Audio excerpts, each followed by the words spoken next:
Hello students, welcome back. मैं Mukesh sir आप सभी का वेलकम करता हूं मेरे यूट्यूब चैनल अभ्यास साहित्य में। लास्ट आपने पार्ट 20 तक आपने देख लिया है कि नवोदय विद्यालय की तैयारी हम प्राकृत संख्या से लेकर के वर्गमूल कैसे निकालते हैं, भाग विधि से, गुणनखंड विधि से। तो लास्ट क्लास में हमने देखा था भाग विधि से वर्गमूल कैसे निकालते हैं, स्क्वायर रूट कैसे निकालते हैं। आज का टॉपिक है हमारा घन और घनमूल। घन और क्या है, घनमूल। देखिए, ये घन को क्यूब कहा जाता है। ये क्या है, घन। हमारा टॉपिक आज का क्या है, घन। और घन को अंग्रेजी में क्यूब कहा जाता है। क्या कहा जाता है, क्यूब कहा जाता है घन को अंग्रेजी में। और आप सभी जन इस क्यूब के बारे में आज जानेंगे।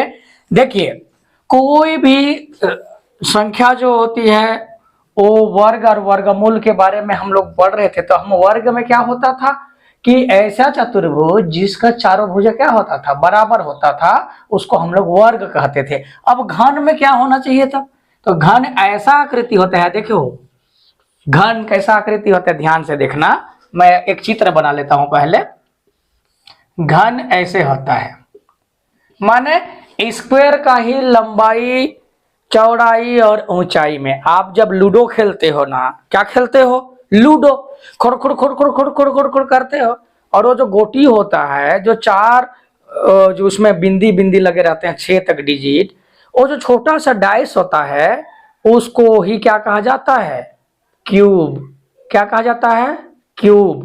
क्या कहा जाता है, क्यूब कहा जाता है। जिस ऐसा आकृति, ऐसा थ्री डायमेंशनल जो शेप होता है, आकृति होता है, उसकी जो लंबाई, चौड़ाई, ऊंचाई चारों तरफ, तीनों तरफ से बराबर हो, तो इसको क्या कहते हैं, घन कहते हैं। घन में क्या क्या होता है, लंबाई, चौड़ाई, ऊंचाई। स्क्वायर में क्या क्या होता है, लेंथ और ब्रेड्थ। देखिए, ये लंबाई और क्या होता है, चौड़ाई होता है। लेकिन ये 3D है, लंबाई, चौड़ाई। इसका मतलब ये हुआ, यहां पर 2 बार गुणा करते थे उसी संख्या को, 4 आता था। 3 का गुणा किए तो यहां पर क्या आता था, 9 आता था। क्या आता था, 9 आता था। अब ये क्या होता था, हमारा वर्ग था। अब हम क्या करेंगे, यहां पर क्या क्या चीज है, 1 2 3। क्यूब में 3 चीज है, लंबाई गुणित चौड़ाई गुणित ऊंचाई। गुणा क्यों करेंगे, क्योंकि उसका हमको क्या करना है, निकालना है। जिसे यहाँ पर गुणा किए थे उसका एरिया निकालने के लिए। तो यहाँ पर भी 3 बार एक संख्या को गुणा करेंगे। 2 गुणा 2 गुणा 2, 2 मल्टीप्लाई 2 मल्टीप्लाई 2, 3 चांस आएंगे। 3 चांस आएंगे और जो रिजल्ट आएगा वो कोई भी नंबर का, कोई भी डिजिट का क्या हो जाएगा, क्यूब हो जाएगा। तो आपको पहले दोनों को मल्टीप्लाई करना है, फिर जो रिजल्ट आएगा उसको इससे मल्टीप्लाई कर दीजिएगा। 2 दूना क्या होता है, 4, इसका तो खत्म। और ये 2 मतलब 4 दूनी 8, 2 2 जा 4, 4 2 जा 8। इसका मतलब ये हुआ कि 2 का पावर 3 इक्वल टू 8। ये इसका क्या हो जाएगा, हमारा क्यूब, घन हो जाएगा। कोई भी संख्या को रिपीटेड मल्टीप्लीकेशन 3 चांस करते हैं अपन, तो जो रिजल्ट आता है, क्या आता है, रिजल्ट आता है, उसका क्या होता है, घन होता है या क्यूब होता है, घन कहा जाता है।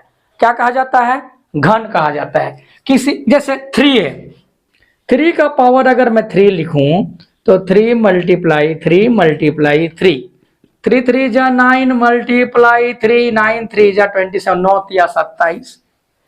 तो आप लोगों को घन याद होना चाहिए। क्या याद होना चाहिए, घन याद होना चाहिए। 3 बार अगर हम किसी संख्या को मल्टीप्लाई करते हैं, जैसे 11 गुणित 11 गुणित 11, इसका मतलब है 11 का पावर 11 का पावर 3 बार है।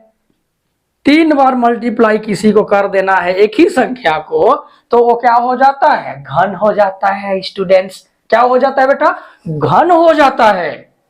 घन तो 11 11 में क्या हो जाएगा, वो 121 होता है। ठीक है, और इसको 11 से फिर गुणा कर दीजिए। अगर याद नहीं है तो इसको गुणा कर लेना है, 1 2 1 1 2 1 मल्टीप्लाई फॉर्म में। इसको ऐड कर देना है, 1 3 3 1।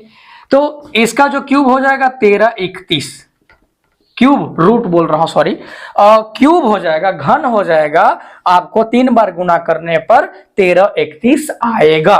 क्या आएगा? 1331, 1331। तो इसी प्रकार से आप सभी को क्यूब याद करना है। इसको अगर नोट करना चाहें तो स्क्रीनशॉट ले सकते हैं, ले लीजिए।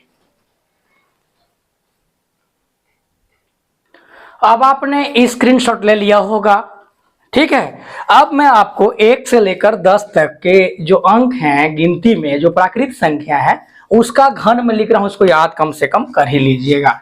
1 का घात अगर हम 3 करें तो इसका वैल्यू कितना आ जाएगा? 1 आएगा। 2 का क्यूब करेंगे तो कितना आ जाएगा? 8 आ जाएगा। 3 का करेंगे तो कितना आ जाएगा? 27 आ जाएगा। याद रखना है भाई इसको, ये बहुत इंपॉर्टेंट। कम से कम जैसे मैंने स्क्वायर को आपको कितना तक याद करने बोला था? 30 तक याद कर लेना है, लेकिन क्यूब को कम से कम आपको 10 तक याद कर लेना है। 4 का ऐसी, 5 का ऐसे ही, 6 का ऐसी, 7 का, 8 का, 9 का और ये 10 का। इतना कम से कम क्यूब आपको याद रहना चाहिए। अपने जीवन में कुछ आगे करना है, कुछ कंपटीशन एग्जामिनेशन क्वालिफाई करना है, नवोदय में तो बहुत इंपॉर्टेंट। बाकी कोई भी कंपटीशन एग्जाम की तैयारी आप कर रहे हैं तो ये जो क्यूब है वो बहुत ही इंपॉर्टेंट रोल क्या करता है? निर्वहन करता है। आप सभी को इसको क्या करना चाहिए? याद रखना चाहिए। डस्टर किधर है? देखिए इसको, देखिए डस्टर किधर है? ओके, 4 चौके 16 चौके 64, 5 पछे 25 पछे 125, 6 छक 36 और 36 छक कितना हो जाएगा जी? 36 छक 6 छक 36, 6 ते 18, 19 20 21, 216 हो जाएगा इसका।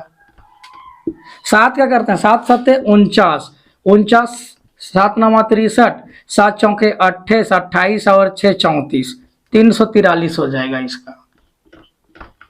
8 का 64 गुणा 8, 8 8 64, 8 चौके 32, 8 छक 48, 49 50 51, 500 कितना हो जाएगा ये? 12 और 9 9 81, 81 गुणा 9 करेंगे, 9 एकम 9, 8 9 72, 700 कितना हो जाएगा? 29। 700 क्या हो जाएगा? 29 और 10 धाम 100 धाम 1000। आपको इसको याद रखना है। गुणा मैंने करके बताया है, आप अगर जैसे शुरुआत में नहीं याद है तो गुणा करके भी आपको ये 10 तक, 1 का 1 8 27 64, 125 216 343, 7 का क्या हो जाएगा? 343, 8 का 512, 9 का 729 और 10 का 1000।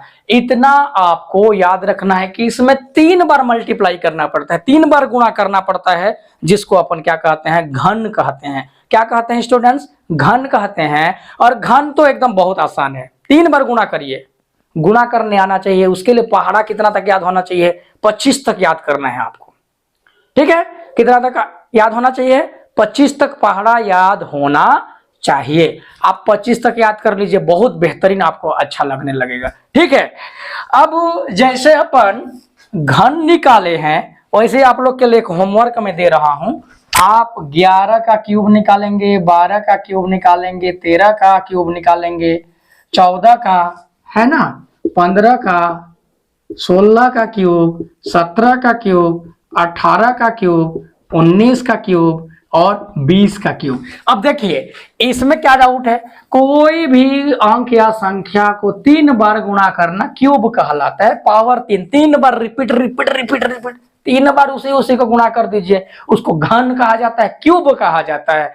तो इस क्लिप में इतना ही स्टूडेंट्स। मैं अगले क्लिप में आपको क्यूब रूट कैसे निकालते हैं प्राइम फैक्टराइजेशन मेथड से, उस मेथड पर मैं चर्चा करूंगा। आप क्यूब निकालना सीखिए। All the best. और ये 21th पार्ट है नवोदय विद्यालय का, आप लगातार बने रहेंगे। मैं आपको एकदम बहुत अच्छे से तैयारी कराऊंगा। आप मेरा पूरा वीडियो देख लेंगे ना, मैं 100% दावा करता हूं कि आप गणित क्या जो क्वेश्चन होंगे वो कभी नहीं छूटेंगे। अभी मैं केवल ओरल पढ़ा रहा हूं, जो बेसिक नॉलेज है वो आपको पढ़ा रहा हूं। इसके बाद क्वेश्चन हल कराऊंगा कि किस टाइप से क्वेश्चन आते हैं नवोदय विद्यालय के एंट्रेंस एग्जाम में, वो भी हम इस टॉपिक में पढ़ने वाले हैं। तो अपना बहुत बहुत ख्याल रखिए, खुश रहिए और अपने मम्मी पापा का ड्रीम जरूर पूरा करना। All the best. Thank you.